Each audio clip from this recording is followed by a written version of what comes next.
अस्सलामुअलैकुम and hello everyone, क्या हाल चाल है, कैसे हैं आप सब। वेलकम टू आवर हम दो हमारे तीन व्लॉग्स।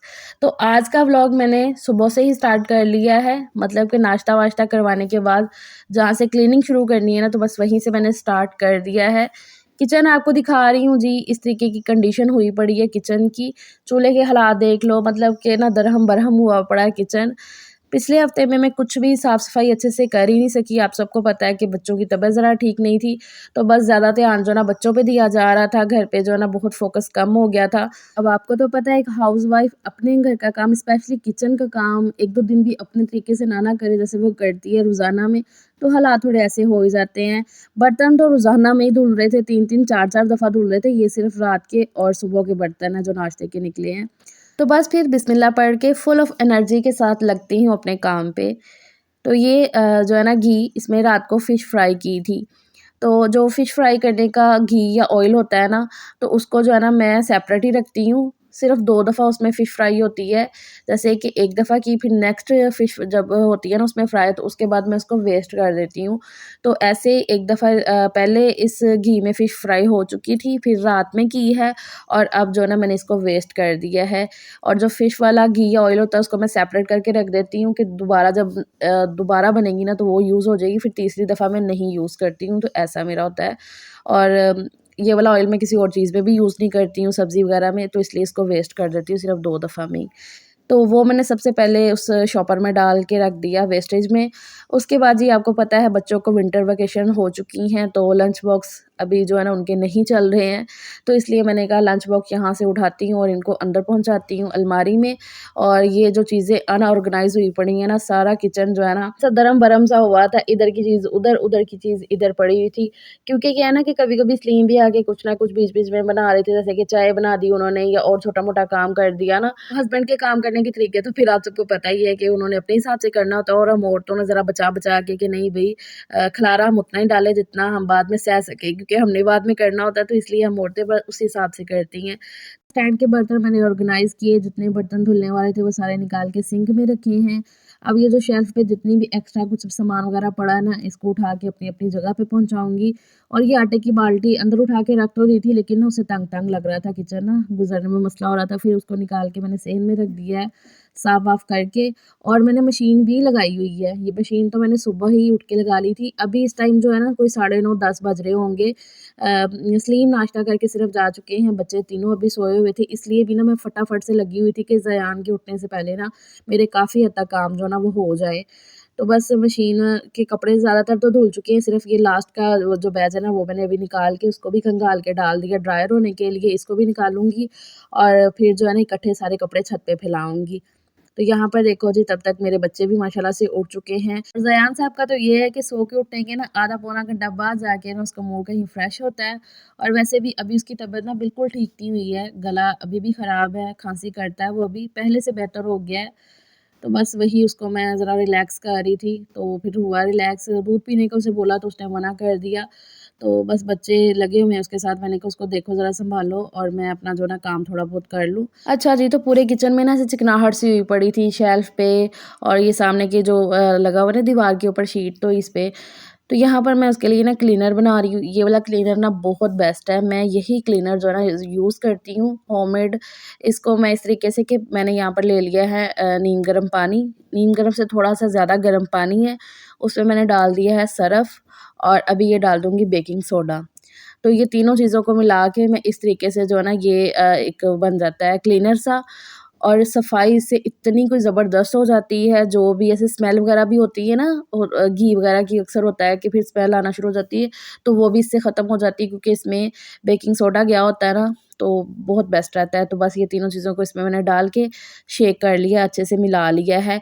तो बस जहाँ-जहाँ पे ये शीट लगी हुई है ना, सारे मैं शावर करके थोड़ी देर के लिए छोड़ दूँगी और उसके बाद आराम से कपड़े से ईज़िली ये साफ़ हो जाएगा। कोई ज़्यादा इसमें मेहनत नहीं फिर करनी पड़ेगी, क्योंकि फिर जितनी भी चिकनाहट वगैरह है ना, जो कुछ सालन वगैरह के दाग जमे हुए ना, तो वो कच्चे हो जाएँगे। तो आराम से साफ़ हो जाते हैं और ये शीट एकदम चमक-सी जाती है। ये शीट ना बहुत ज़्यादा अच्छी है। अगर मेरी तरह आप सब भी कम बजट में अपने किचन का मेकओवर करना चाहते हो ना, तो ये शीट एकदम बेस्ट है। एकदम टाइल वाली लुक देती है और 1 साल से ज़्यादा हो गया इसको लगाए हुए। तो इसी तरीके से मैं इसको साफ़ कर लेती हूँ। बस एक साइड से ना थोड़ी झुलस गई है, वो भी मेरी लापरवाही की वजह से कि चूल्हा साथ उसके जुड़ा रह गया, मैंने हटाया नहीं, तो वहाँ से थोड़ी झुलस गई। बाकी इधर की और पीछे की दीवार की बिल्कुल ठीक है। बाकी जी ये स्पून हैंगिंग स्टैंड भी बहुत ज़्यादा अच्छा है, इसको भी 1 साल से ज़्यादा हो गया लगे हुए, दराज से मंगवाया था मैंने और इसके साथ भी एक्सपीरियंस मेरा बहुत अच्छा रहा है। इसको भी इसी तरीके से मैंने शावर कर दिया उसके ऊपर और थोड़ी देर बाद कपड़ा मारूँगी तो एकदम साफ़ हो जाएगा, ऐसे चमक जाएगा। तो इसी तरीके से सारी शेल्फ़ के ऊपर जो है ना मैं शावर कर दूँगी और इस तरीके से कपड़े से बस साफ़ करूँगी, तो साफ़ हो जाएँगी और जो थोड़ी स्मेल वगैरह होती है ना, वो भी चले जाती है।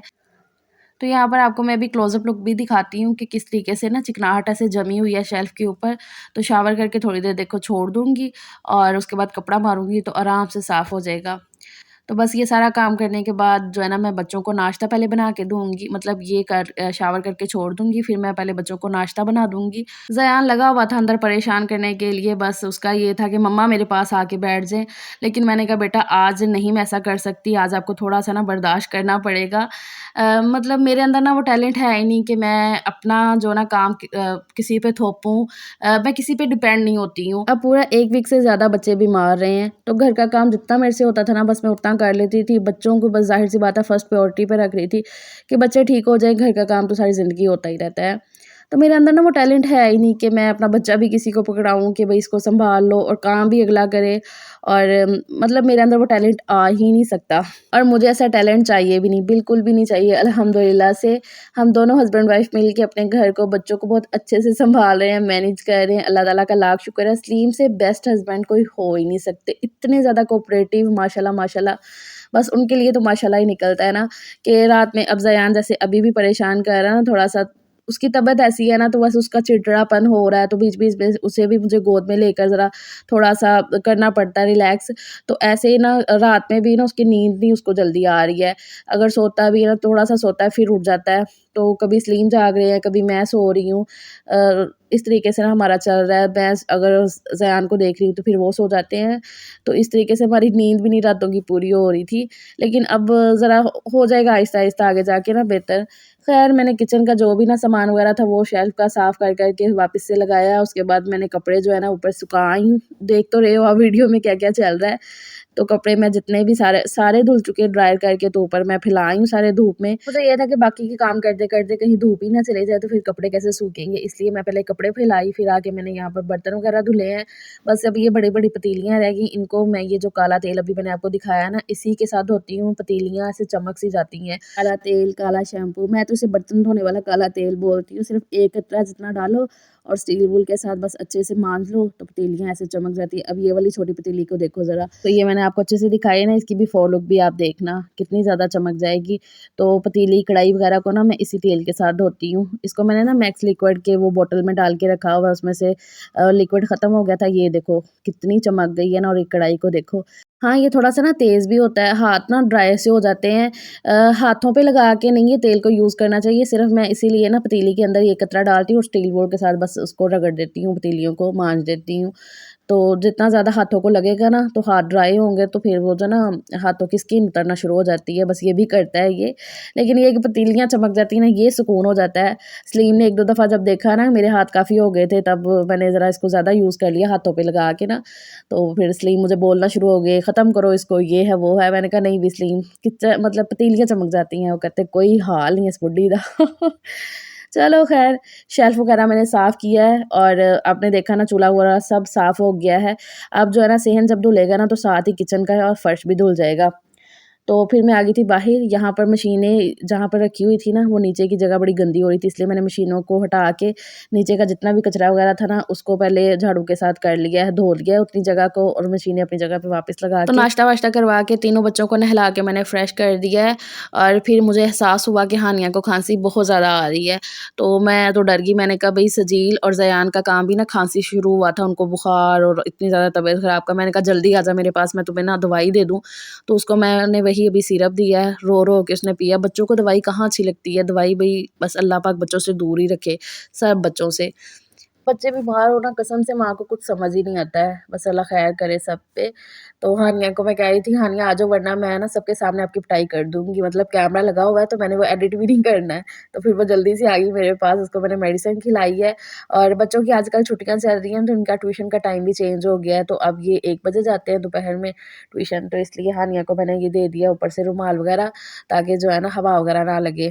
क्योंकि नहाई है ना वो। सजील को मैं कह रही थी, सजील सॉक्स नहीं पहनता है, क्या करूँ मैं इस लड़के का। और ज़यान का दिल कर रहा था कि नहीं भी मैं साथ ही जाऊँ ट्यूशन, तो फिर मैंने कहा कि चल ले जा, इसका ज़रा थोड़ा-सा मूड सही हो जाएगा।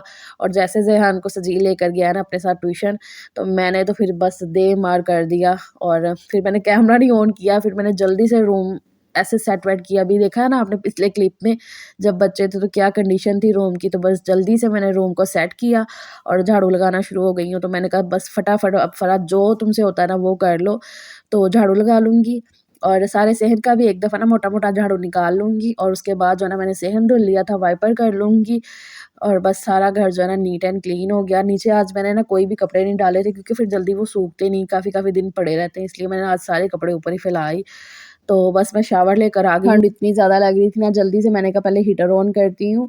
ज़यान आ गया था, सजील उसे थोड़ी देर बाद ही ना छोड़ गया था वापस, तो उसको पहले मैंने सुलाया था, फिर ही मैं गई थी शावर लेने के लिए।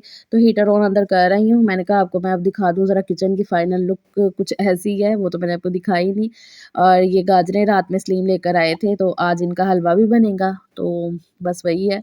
तो बस ये देखो जी, सारा किचन एकदम साफ-सुथरा हो गया, सुकून हो गया है।